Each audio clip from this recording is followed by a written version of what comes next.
see each other again. Praise God. We miss you. I miss you. I know we were like this year, the last visit. It's only once, but I terribly miss you already. Because you are all lovely people.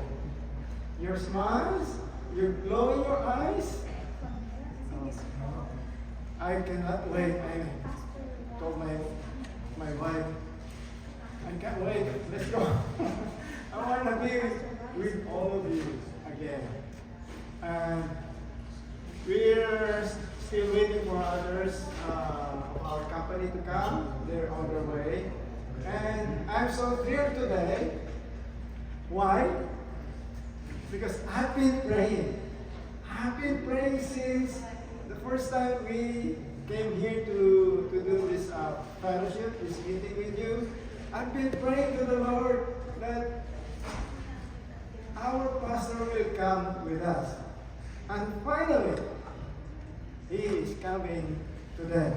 So he will be with us today, later. So they're on their way. But nevertheless, with or without him, as long as the Lord is with us, we are complete, right? Amen.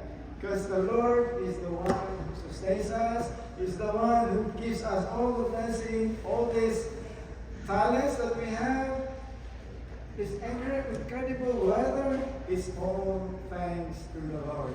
We cannot be here, we couldn't be sitting there. If it's not for Him, I won't be standing here in front of you.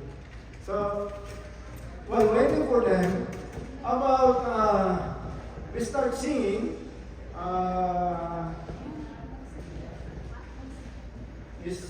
We sing.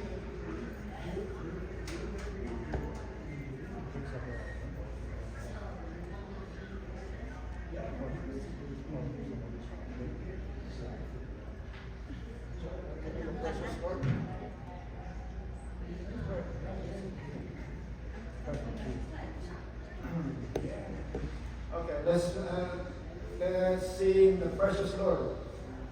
Take my hand.